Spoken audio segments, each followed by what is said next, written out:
I can make your life easier, just say yes. Imagine if you spent one evening with me, Elena. We could skip all the tedious approvals, and no one would ever have to know. No one would notice, and I could make sure your career soars just one night. I've been watching every move you make, every moment you think is private. Think carefully, one choice could change everything for you. And if you refuse, well, I have ways to make life much harder. By morning, you might realize there's no escaping me, not even in your home. I never thought the person I trusted most could become my nightmare. He watched me with a smile that made my skin crawl. Every word he said felt like a trap, carefully measured. He knew exactly how to push me to the edge. And in that moment, I realized my marriage, my life could be destroyed by my own boss. My name is Elena, and I've always believed in honesty, loyalty, and love. I have a husband, Daniel, who I adore, and a quiet life I've built with care. But the moment I joined Carver and Holt Solutions, I had no idea my world would twist into something unrecognizable. This story, it's about betrayal, manipulation, and the courage I had to find inside myself. The first day at work felt like any other. My desk was tucked in the corner of the office, near the windows where sunlight streamed in, making the carpet look golden in patches. I had my favorite mug, the one Daniel had given me on our 5th anniversary, sitting on my desk. It smelled faintly of coffee, slightly burnt from the mornings I rushed through. I liked the quiet routine, the click of keyboards, the occasional murmur of coworkers, the smell of printer ink and polished floors. I didn't expect attention beyond a polite welcome or a good morning. But then there was Ms. Carver, my boss. She had this way of walking into the room like it belonged to her. Slow steps, heels clicking, eyes scanning, assessing. I first noticed her stare during a team meeting, I thought it was just a business evaluation at first. But her gaze lingered too long. By the second week, the small gestures began. A hand brushing the edge of my file, a deliberate step behind my chair, fingers lightly tapping pens as if making a rhythm I was meant to follow. I tried to ignore it. Maybe it was harmless, I told myself. I would often think of Daniel in these moments, the way he laughed at my silly jokes, the way he would squeeze my hand before leaving for work. I clung to that image, that certainty, as my shield. The first real warning came subtly. It was a Friday afternoon. I was finishing up a report, clicking through spreadsheets, completely absorbed. Ms. Carver came over, leaning against my desk, her hand brushing the top of the file I was holding. "You've been working late a lot, Elena," she said, voice low, almost intimate. I straightened, startled. "Yes, deadlines," I replied, trying to sound casual. She smirked. "I can make your life easier. Just say yes." The unease settled like a stone in my stomach. I told her firmly, "I'm committed to my work, but nothing else." Her smile didn't falter. It became sharper, deliberate. From that day on, I noticed the changes. Emails that seemed friendly carried undertones I didn't like. Invitations to discuss performance became frequent.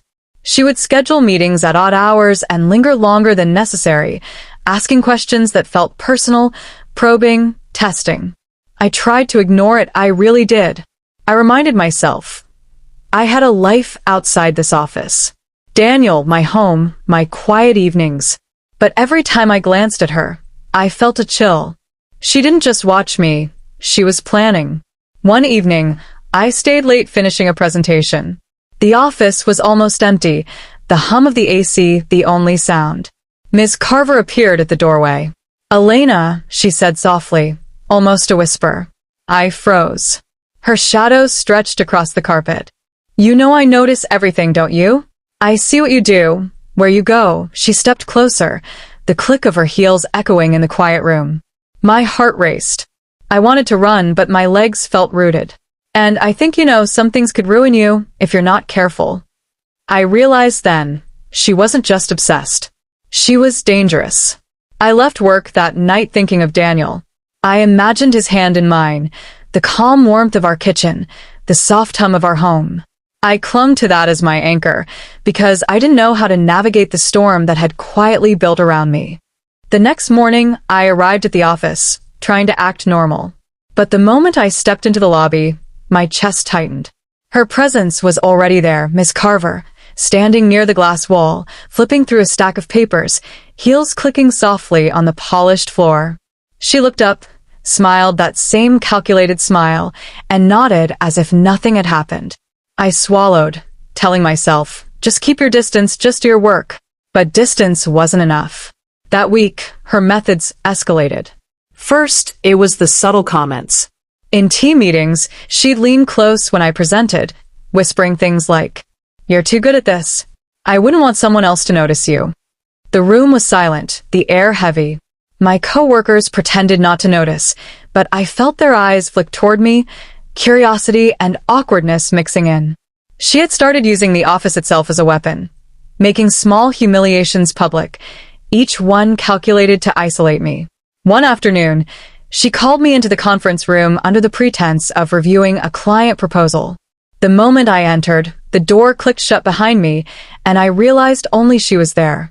She closed the blinds, dimming the sunlight, creating a strangely intimate, suffocating space.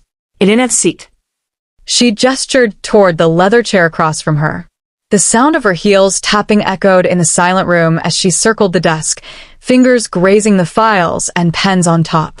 I obeyed, heart hammering. "I've noticed something," she said, voice low, measured. "You're dedicated, loyal, but loyalty can be so boring, don't you think?" I swallowed. I'm loyal to my husband. That's what matters to me. Her smile didn't waver. It was sharp, predatory. She leaned closer, the faint scent of her perfume filling the air. Loyalty, yes, that's admirable. But what if loyalty comes with limits? Limits that could cost you your peace or your marriage. I felt a chill run through me. She was hinting, threatening, and I couldn't ignore it. The days after that became a slow, creeping terror.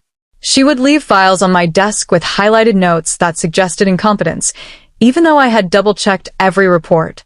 Emails would appear in my inbox with messages like, "I can help you, if you're willing." At first, I deleted them, telling myself it was nothing. But then I noticed her patterns. She was monitoring my work hours, my movements, even who I spoke to. It wasn't just obsession anymore. It was control. I tried to talk to colleagues subtly. "Have you noticed anything strange about Carver?" I asked once, over lunch. They shook their heads. Maybe she's just strict. But I knew better. The first real public test came during a client presentation. I had spent days preparing slides, rehearsing points, coordinating data. I walked in confident, hoping to impress both the client and my team. Ms. Carver began the meeting herself, opening with a review of my slides. But as soon as I spoke, she interrupted. "Wait, is this the right figure, Elena? I think you misread the report." I glanced at the spreadsheet projected behind me. Everything was correct. I corrected her politely, explaining the calculations. But she didn't stop. She gestured at the team, nodding with an exaggerated sigh. "We all make mistakes. Even the best sometimes slip, though some more than others." Whispers spread among the team. I felt my face flush, my stomach twisting. The humiliation wasn't maliciously loud, but precise, quiet, cutting. I knew she had calculated every moment to make me feel small in front of everyone, the perfect manipulation. When the meeting ended, she followed me out of the room, footsteps soft, deliberate. "See, that wasn't so hard, was it? You just need guidance." I clenched my fists, gripping my bag tightly. "I don't need your guidance," I said, voice trembling but firm. Her lips curved into that same smile, one I couldn't trust. "Oh, Elena, guidance comes in many forms. Some people are willing, some are not." That night, I sat in our kitchen with Daniel. The smell of fresh coffee brewing filled the room. He hummed softly while stirring sugar, completely unaware of the storm I was living through. I wanted to tell him everything, but fear held me back. Could he handle it? Would he think I overreacted?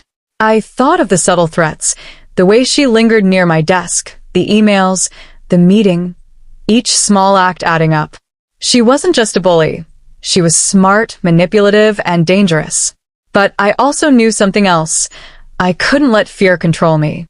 Daniel deserved my trust and honesty, and I owed it to myself to fight this before it spiraled out of control. A few days later, I found an envelope slipped under my office door. No name, no note, just photographs.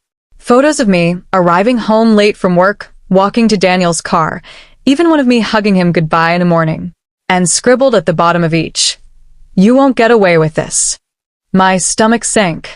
She wasn't just observing anymore, she was planning something far worse. The envelope still sat on my desk the next morning, its weight heavier than any report or deadline. I didn't move it. I couldn't. I just stared at the photographs, snapshots of me, my routines, my private life, all captured without my knowledge. Every angle, every moment, as if she had been tracking me for weeks, months even. The office felt different that day. The hum of the air conditioner was oppressive, the tapping of keyboards louder. My chair squeaked as I shifted, trying to steady myself. Each step toward my desk felt calculated, measured, as if the entire floor was under her surveillance. I glanced around. No one else seemed aware, but I could feel her gaze in every reflection, every glass panel. By mid-morning, she appeared at my desk, as if materializing from thin air. Her heels clicked against the floor, echoing like a metronome of control. She leaned over my files, fingers tracing lines, pen clicking softly. "Elena," her voice was casual, almost playful. "I know you've been careful, but everyone has secrets. Everyone has vulnerabilities." I froze. "I don't understand," I said, trying to keep my voice steady. Her lips curved into that unreadable smile. "I think you do. You know, sometimes it's better to cooperate rather than have your life complicated." She slid a single sheet across the desk.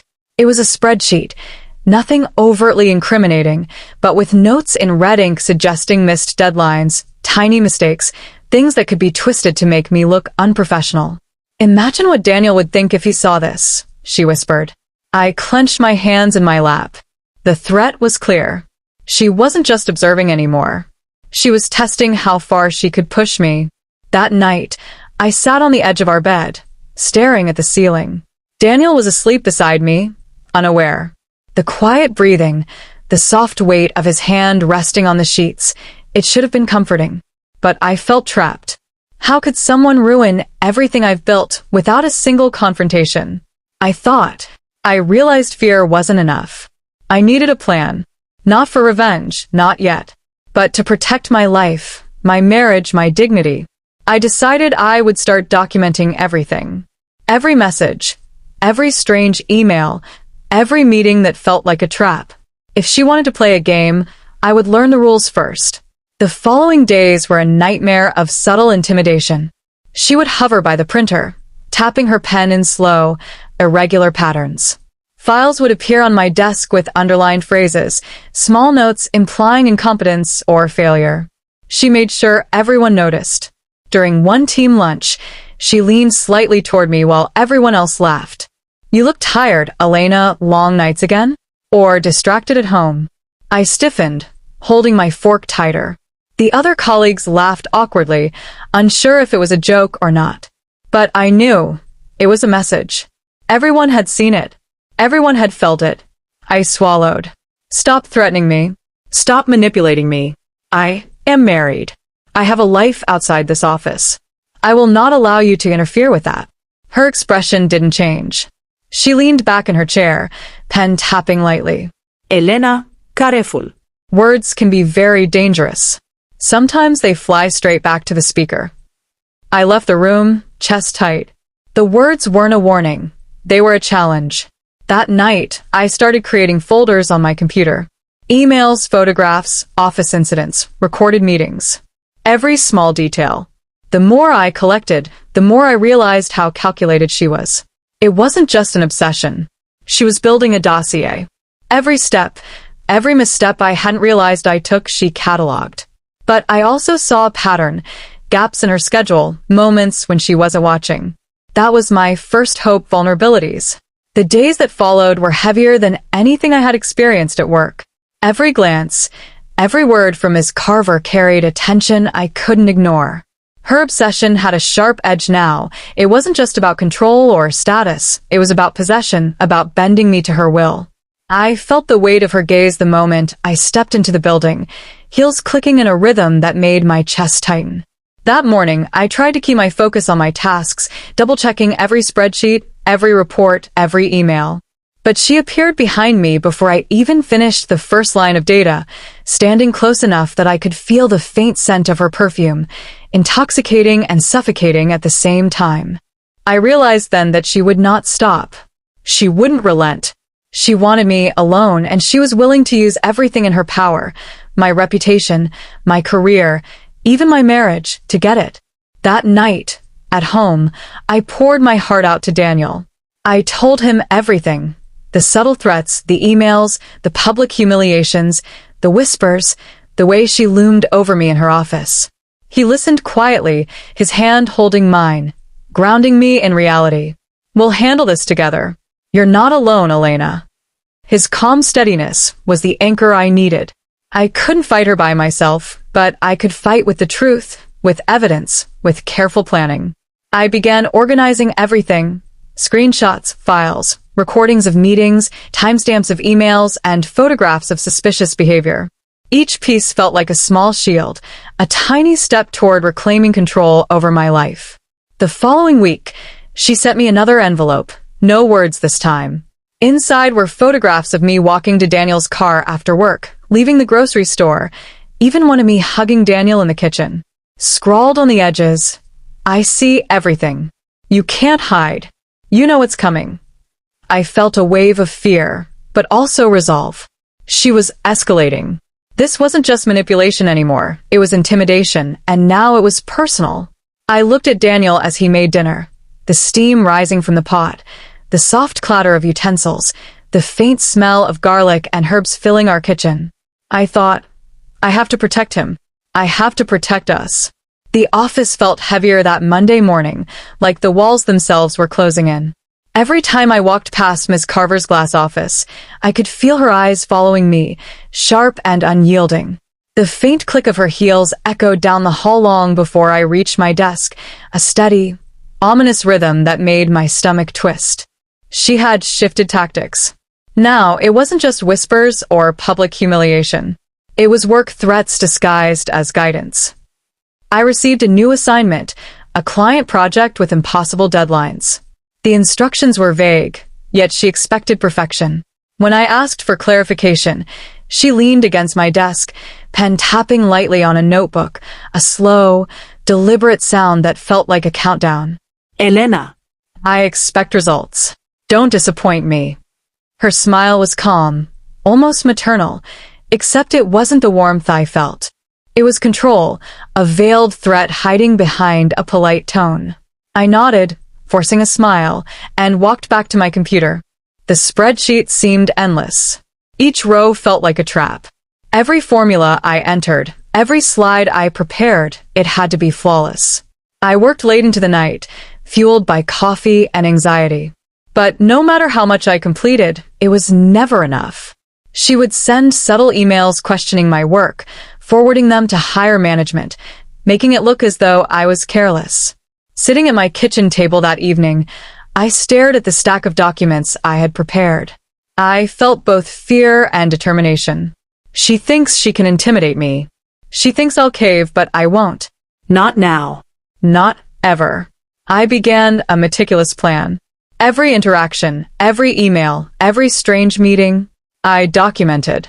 Screenshots, timestamps, even recording her voice during office meetings where she subtly threatened me. Each small piece of evidence felt like a weapon, a shield I could use if things escalated further. I whispered to myself, I won't let her ruin my life. I'll expose her, carefully, when the time is right. A few days later, I confided in Lydia, a co-worker I trusted, someone I knew was discreet and intelligent. Over lunch in the quiet corner of the cafeteria, I told her everything: the emails, the photos, the threats. Lydia's eyes widened, but she nodded slowly. Elena, you're not imagining this. She's dangerous. But you're smart. You've been careful. We discussed small strategies, keeping evidence, avoiding isolation in meetings, and never being alone with her. Lydia agreed to subtly support me during office interactions, a small but significant comfort. The very next day, Ms. Carver escalated again. She called me into her office under the pretense of reviewing my latest project. The blinds were drawn, the room dim, and she leaned against her desk, heels clicking lightly, pen tapping. "Elena," she said, voice low, almost a whisper. "I've noticed how you've been documenting. Careful, aren't you? Clever. But cleverness doesn't always save people." I swallowed. I want to do my job well. That's all." She smirked. "Of course, but sometimes doing your job well is not enough." She leaned closer, her scent filling the small space. "You know what I want, Elena, and you know what I can take." I felt the weight of her words, her intentions, the invisible chains she was trying to wrap around me. I could see the danger, not just professional but personal, threatening my marriage and my life. That evening, I found another envelope under my office door. This time, it contained screenshots of my emails to Lydia. Somehow, she knew I was confiding in someone. Her awareness cut deeper than any threat. She wasn't just watching me, she was anticipating my every move. I realized then that her obsession had grown sharper, more calculating. I sat at my desk long after everyone left, heart pounding. I felt a mix of fear, anger, and determination. I cannot let her win. Not now. Not ever. When I got home, Daniel greeted me with his usual warmth, unaware of the storm I was navigating. The simple routine, his hand in mine, the smell of dinner cooking, the quiet hum of our home, was my sanctuary. I realized something important. I needed courage, not panic. I needed strategy, not retaliation. And I needed to remember why I was fighting for my dignity, my love, and my life. She was already there, leaning against the glass wall of her office, heels clicking softly, eyes scanning the room until they landed on me. That smile, calm, controlled, predatory, made my stomach twist. By late morning, she called me into her office. The blinds were drawn, casting long shadows across the room. The leather chair creaked as I sat. Her heels clicked softly as she circled her desk. "Elena," she said, voice low and deliberate. "You've been smart, careful, but smart doesn't always save people." I swallowed. I just want to do my work. That's all." Her smile deepened. "I can make your life easier. Or I can make it very complicated." She slid a small envelope across the desk toward me. My fingers trembled slightly as I opened it. Inside were images, photographs of me leaving work, walking with Daniel, even glimpses of our home. And scribbled at the bottom, "You know what I want. Don't test me." Her meaning was clear. She wanted me alone with her. She wanted control over me personally, not just professionally. I left her office feeling the cold weight of fear pressing on my chest. The world seemed muted, the clatter of keyboards, the hum of conversations, all distant. I thought of Daniel, of our quiet home, of the life we had built together. I cannot give in. I will not let her destroy my marriage, my life, or myself. I knew then that I needed a plan. Not reckless retaliation, but careful, calculated action. Every email, every meeting, every encounter would be documented. Every word she said could be used as proof of her obsession and harassment. That afternoon, I began acting differently. I kept my workspace meticulously organized, double-checking every report. I made sure there were witnesses when interacting with Ms. Carver, subtle glances toward colleagues or Lydia to ensure I wasn't isolated. I also started recording small interactions discreetly, keeping a detailed log of each conversation, each email, each envelope. My fear began to morph into determination. I will not be trapped. I will not be broken. I will protect myself and my family. By the end of the week, she tried another tactic, a meeting scheduled late in the evening, ostensibly to review a project. I arrived, cautiously, to find the room dim, the blinds closed. She greeted me with a smile that didn't reach her eyes. "Elena, you know I notice everything, don't you?" she said softly. "Yes, I replied, holding my ground. I do my work. I follow your instructions. That's all. That's not enough. Sometimes loyalty is insufficient.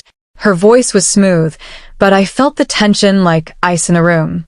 She leaned closer, the subtle scent of her perfume filling the air, and added, Imagine if Daniel saw these photos, these little notes, these moments you've shared. Would he understand? Or would it destroy everything you've built? I swallowed, my heart racing. She was trying to corner me, forcing doubt, fear, and moral conflict into my mind. But I refused to bend. That evening, at home, I confided everything to Daniel. Every envelope, every photo, every threat. He listened quietly, holding my hands, giving me the courage to face the next day. This isn't about anger or revenge. I thought. It's about survival, dignity, and protecting my marriage. I knew the path ahead would be treacherous. She was dangerous, obsessed, relentless. But I also realized something important. I could outsmart her by staying careful, meticulous, and emotionally strong. The office air was thick the next morning, heavy with quiet anticipation. I could feel her presence before I even entered the floor. Miss Carver standing near the glass wall, heels clicking like a metronome. Her eyes locked on mine, sharp and calculating, and that smile, sweet on the surface, cruel underneath, sent a shiver down my spine. I knew today would be different. She had escalated again, her obsession now spilling into open, public pressure. The morning meeting was a trap. I had spent hours preparing slides for a client proposal, meticulously checking every detail. But she interrupted before I even spoke, leaning slightly over the podium as I introduced the first point.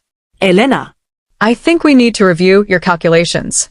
These figures are a bit off. I glanced at the spreadsheet. Everything was correct. I explained carefully, line by line, showing the calculations.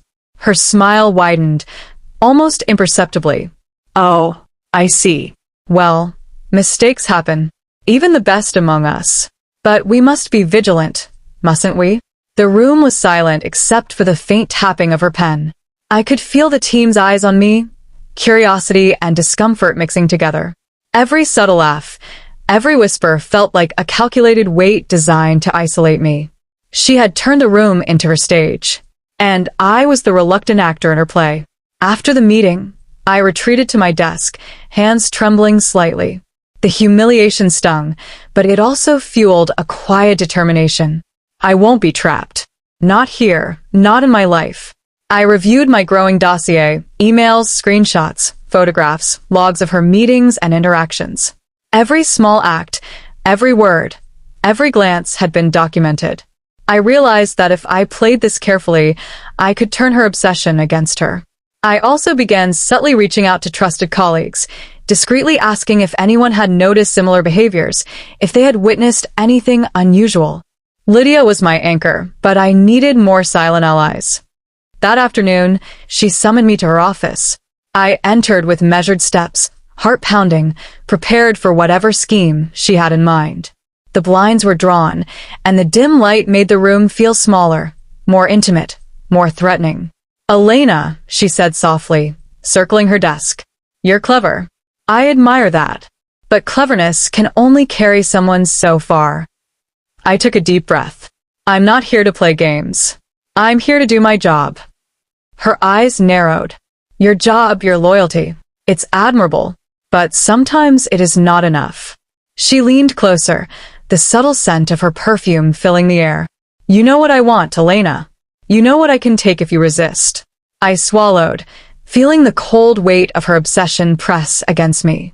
And yet, somewhere deep inside, a spark of resolve flared. I will not give in to threats. I will not allow this to affect my marriage or my dignity. Her smile remained, but there was a flicker, a brief shadow in her eyes. She knew I was resisting. She knew I was documenting everything. And that realization seemed to unsettle her, just slightly. After the confrontation, I returned to my desk and began organizing everything meticulously. I created separate folders for emails, office incidents, photographs, and timestamps. Every subtle move she had made, every manipulation, every implied threat, I cataloged it. I knew that knowledge was power. And if she thought she could intimidate me into submission, she was wrong. That night, I confided again in Daniel. He listened silently, holding my hand. "You're doing the right thing, Elena. Stay strong. Stay careful. And never be alone with her." I nodded, feeling his calm steadiness as an anchor amidst the storm. The next morning, an anonymous note appeared under my door. No photos this time, just a few words scrawled in red ink. "You think documenting will save you, but some things can't be recorded. Some moments are mine." My stomach twisted. She wasn't just watching me professionally anymore. Her obsession had grown sharper, more personal. She wanted control over me entirely. I felt fear, yes, but also determination. I realized then that I could no longer wait. I needed to act carefully, strategically, to protect myself, my career, and my marriage. As I left the office that evening, the autumn wind brushing against my face, I whispered under my breath. "She thinks she controls the game, but I am not powerless. The next move will be mine." The following week, I walked into the office with my eyes wide open, alert, determined. I had decided I could no longer wait for her to make her next move. I needed proof, evidence she couldn't deny, evidence that could protect my career, my marriage, and my sanity. Ms. Carver was already there, perched behind her desk like a hawk. Her heels clicked across the floor as she moved toward the conference table, stopping just long enough to let her gaze sweep across the room and settle on me. That smile, calm and predatory, sent a shiver down my spine. I started to act differently, carefully, subtly.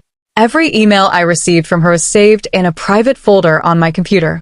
Every phone call was recorded discreetly. Every meeting, every comment, every whisper, I logged it with dates, times, and witnesses when possible. I began leaving a small recorder in my purse during meetings she scheduled alone with me. I documented her words, her threats, her insinuations. Every friendly suggestion, every smile that hid malice, every comment meant to manipulate, it was all recorded. She thinks she's in control, but she's leaving a trail, and I intend to follow it. Later that week, she tried another tactic. During a team briefing, she singled me out, questioning my work again. But this time I was prepared. Calmly, I referenced an email she had sent the previous day that contradicted her public accusation. The room went quiet. She blinked once, clearly taken aback, her composed smile faltering ever so slightly. "Elena, well, you know how things can be, miscommunications happen." "Yes, but according to your email yesterday," I said, letting the evidence speak, "these figures were correct. I followed your instructions exactly." The tension in the room was palpable. Colleagues glanced between us, unsure how to react. For the first time, I felt a flicker of power. Her own manipulations were turning against her. I sat at my desk after the meeting, heart still racing, adrenaline surging. The thought hit me, I can fight this. I can survive this. I can protect myself and my marriage. I also realized the danger hadn't lessened. It had only grown more personal. Every move she made now wasn't just about professional control. It was about obsession, possession. She wanted me alone, isolated, and compliant. And if I made a mistake, she could ruin everything. But I would not let her. I would not cower. That evening, I found a small envelope slipped under my office door. Inside was a handwritten note, short and sharp. "You can record everything, but not everything can be captured. Some moments only happens in the dark." I felt a chill. She was escalating, threatening to cross boundaries that were no longer just professional. She wanted to invade my life completely. I put the note aside and called Lydia, my trusted ally. We discussed plans for staying safe, documenting interactions, and keeping Daniel informed without alarming him unnecessarily. I couldn't let her sense my fear. I had to remain calm, even when my heart raced with terror. That night, I poured my heart out to Daniel again. His hands held mine, firm and reassuring, his calm presence steadying me. "You're doing everything right, Elena. Be smart, be careful, and never be alone with her. We'll handle this together." I nodded, feeling a quiet surge of courage. I realized that with careful planning and unwavering determination, I could protect my life and my marriage. Escalating aggression. By mid-morning, I had been summoned to her office yet again. This time it was different. She closed the door behind me, the faint scent of her perfume thick in the air. She circled her desk, pen tapping, chair squeaking slightly as she leaned on it, and said softly, Elena, "I see you've been careful. Recording. Saving emails. Taking notes. Clever girl, but cleverness has limits." I held my ground. "I do my work well. I follow your instructions." Her smile was slow, deliberate. Sometimes following instructions isn't enough. Sometimes loyalty, obedience, even admiration isn't enough to keep someone in their place. My chest tightened. She wasn't hiding it anymore. Her obsession, her lust for control, was laid bare. I left her office and returned to my desk with a sense of determination. This time, I wasn't just documenting for safety. I began planning subtle ways to expose her, piece by piece, to colleagues and trusted management. Emails that seemed innocuous were forwarded to HR, highlighting discrepancies, subtle threats, inappropriate requests, all carefully documented. I never accused her outright. I simply let the evidence speak. I also enlisted Lydia's help discreetly. We created a timeline of incidents, linking her manipulations, threats, and obsession together. Slowly, I was turning her own obsession into proof that could protect me. That afternoon, a few trusted colleagues noticed her increasing aggressiveness during a team meeting. Ms. Carver tried to corner me in front of everyone, questioning every minor decision, subtly suggesting incompetence. But I had prepared. Calmly, I presented facts, referencing emails and instructions she had sent. Colleagues shifted uncomfortably, noticing the inconsistency in her statements. The room was quiet, the faint hum of the air conditioner amplified by the tension. For the first time, I saw a flicker of doubt in her eyes. She realized her manipulations were no longer invisible. That evening, I returned to my desk to find another envelope under my door. Inside were two things: a photo of me arriving home with Daniel, and a single sentence in red ink. "You think you're smart, but some mistakes have consequences you cannot undo." The threat was clear. She was willing to escalate beyond professional boundaries. The obsession was personal, dangerous, and escalating. I felt fear, yes, but also resolve. I realized then that exposing her carefully was not only about protecting myself, but also about ending her escalating obsession before it destroyed everything. That night, Daniel listened patiently as I recounted the day's events. His quiet presence anchored me. "You're doing everything right, Elena. Careful, smart, but never alone. Trust yourself. Trust your instincts." I nodded, feeling the weight of his support and the strength it gave me. The fear was still there, but I knew I wasn't powerless. Every piece of evidence, every careful step, was part of a plan. I would survive this. I would protect my marriage. I would protect myself. And I would expose her before it went too far. The office was unusually quiet that Monday morning, a subtle tension hanging over every desk. I could feel it before even stepping inside. Ms. Carver was on edge. Her normally calculated movements were sharper, quicker, a predator whose prey had begun to slip from her grasp. I walked toward my desk with steady steps, feeling a surge of determination. This was the day I would begin turning the tables. Carefully but decisively. She called me into her office mid-morning, the door shutting behind me with a quiet click that sounded louder than usual. The blinds were partially closed, shadows stretching across the walls. "Elena," she said, circling her desk like a lion stalking.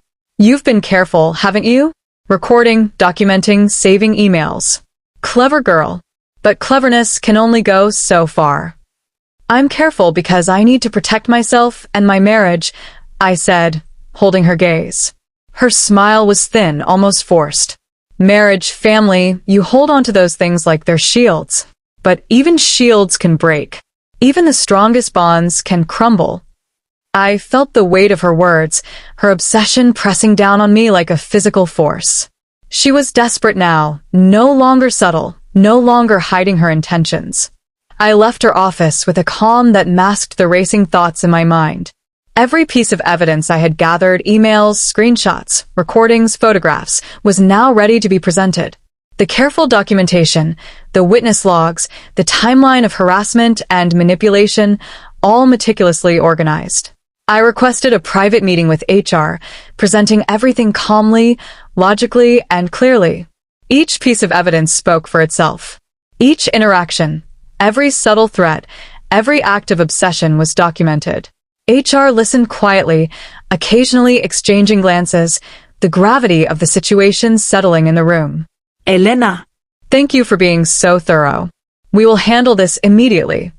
I felt a wave of relief, but I knew the fight wasn't over yet. Ms. Carver would resist, manipulate, and fight back. But now, her obsession and aggression were exposed, and I had turned her own tactics against her. The following day, Ms. Carver confronted me in the office corridor. Her voice was sharp, controlled, but I could sense the tremor beneath, the first crack in her calm facade. You think this is over, but you have no idea what you've started. I met her gaze steadily. I know exactly what I started: protecting myself, my career, and my marriage. Her eyes narrowed. For the first time, I saw a hint of fear, the realization that her obsession had led her into a trap of her own making. That evening, I returned home to Daniel, exhausted but relieved. The tension of the past weeks still lingered, but there was a sense of hope. I told him about HR, about how carefully the evidence was documented, and about how her own obsession had exposed her weaknesses. He held my hands, his calm presence grounding me. You stayed strong. You stayed smart. And you protected what matters most. I realized then that courage wasn't about fearlessness. It was about determination, strategy, and refusing to let obsession or threats control your life. I spent that night reflecting on everything: the fear, the humiliation, the quiet terror of her obsession, and the power I had found in careful planning. I understood something essential. People who try to control others through fear, manipulation, or obsession will always leave a trace. And if you stay calm, smart, and steadfast, you can protect yourself and reclaim your life. Strength isn't just in resisting. It's in preparation, courage, and wisdom. The office felt different that morning, though the sun shone as usual through the blinds. There was a quiet tension, but not the oppressive weight of fear that had been looming for weeks. Something had shifted. I walked past Miss Carver's office and noticed the door slightly ajar. The usually calm, predatory figure was nowhere in sight. Instead, whispers floated through the air, murmurs of HR meetings, management discussions, and hushed speculation. The tide had turned. By mid-morning, I learned that HR had officially intervened. Ms. Carver had been called in for multiple meetings with senior management, her behavior documented and presented with evidence from my careful records. Colleagues I had quietly trusted began to give subtle nods of support as I passed by. I could feel a mixture of relief and vindication. Justice wasn't about revenge. It was about accountability, and she was finally facing the consequences of her obsession and manipulation. I overheard snippets of conversation. HR has all the documentation. She can't argue against it. Finally, someone held her accountable.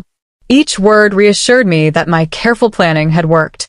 Her power, once overwhelming, was now contained. That afternoon, I returned to my desk and finally felt a sense of calm. The spreadsheets, emails, and documents no longer felt like weapons. They were proof of resilience, courage, and strategic thinking. I could breathe without the weight of her scrutiny pressing down. I began engaging more openly with colleagues, subtly rebuilding trust and rapport that had been strained during her manipulations.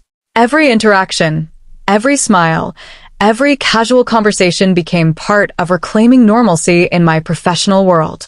When I returned home that evening, the comforting scent of Daniel's cooking filled the air. He greeted me with warmth, a simple hug that spoke volumes. The safety of home, the place untouched by obsession or manipulation, became my sanctuary. We shared dinner quietly, savoring the peace that had been absent for so long.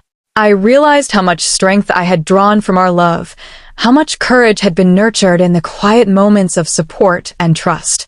It wasn't just about surviving the storm. It was about rebuilding life after it. That night, I reflected on everything: the fear, the humiliation, the constant pressure, and the creeping dread of her obsession.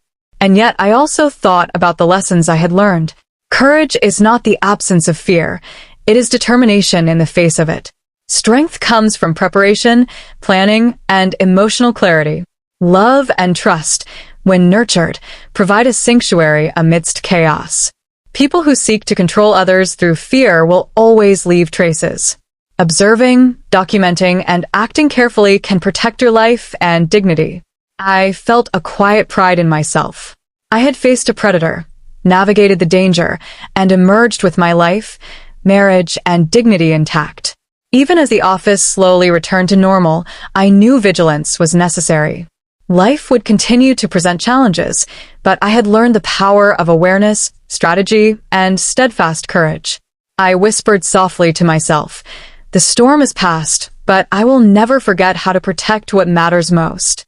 As I closed my laptop that night and looked out the window at the city lights, I felt a sense of calm determination. Life can be unpredictable and dangerous, but courage, love, and careful action can guide you through the darkest times. The following morning, the office felt lighter, almost unfamiliar. The tension that had lingered for weeks was gone. Ms. Carver's office door remained closed, no longer a symbol of fear or control. Whispers confirmed what I had suspected. She was being reassigned, under scrutiny, and her influence had been significantly diminished. I walked to my desk with a sense of calm I hadn't felt in months. Every email, every document, every small interaction that had once caused anxiety now felt like evidence of my resilience, proof that careful strategy and unwavering courage could restore balance in even the most threatening situations. I began to reconnect with colleagues, sharing smiles, brief conversations, and professional warmth that had been absent under her oppressive gaze. Meetings felt less like trials and more like collaboration. Even the smallest gestures, a nod of acknowledgement, a friendly good morning, reminded me that the workplace could feel safe again. At home, Daniel greeted me with the quiet joy of someone who had witnessed my struggle. We cooked dinner together, laughter returning to the corners of our home that had felt heavy with fear. I realized how much I had missed these simple, peaceful moments. The ordinary became extraordinary after weeks of constant tension. As I sat quietly that evening, reflecting on everything that had happened, I felt the weight of both the fear and the courage that had carried me through. I realized that life isn't about avoiding danger or difficulty. It's about learning to navigate it with wisdom and strength. I thought about the lessons I wanted to share. Courage is found in preparation and clarity, not just in bold actions. Observing carefully, documenting thoroughly, and trusting your instincts can protect you from those who seek to manipulate or control. Love and support from family provide strength that can overcome fear and intimidation. Boundaries are powerful. Never allow someone to invade your life with threats, obsession, or coercion. These were not just lessons from surviving an obsession. They were universal truths about life, relationships, and the quiet power of resilience. The days that followed were calm, but purposeful. I returned to my work with renewed confidence, my professional identity intact and untainted by fear. I cherished my marriage with Daniel even more, knowing how deeply love and trust could anchor someone through chaos. Every morning, walking into the office, I felt a quiet strength, the knowledge that I had faced danger, confronted obsession, and emerged intact. I had protected my dignity, my career, and my marriage. And in doing so, I had discovered the depth of my own courage. Now, as I share this story with you, I want you to remember something important. Life will sometimes place people in our path who seek control, manipulation, or power over us. And while fear is natural, courage, strategy, and steadfast love can guide you through even the darkest moments. Protect yourself. Trust your instincts. Keep a record when needed. Surround yourself with allies who will support you quietly but firmly. And never forget that your dignity, your peace, and your life are worth defending. Which city are you listening from? Don't forget to like and share this story. And remember, life may challenge you in unexpected ways, but resilience, wisdom, and love will always guide you through.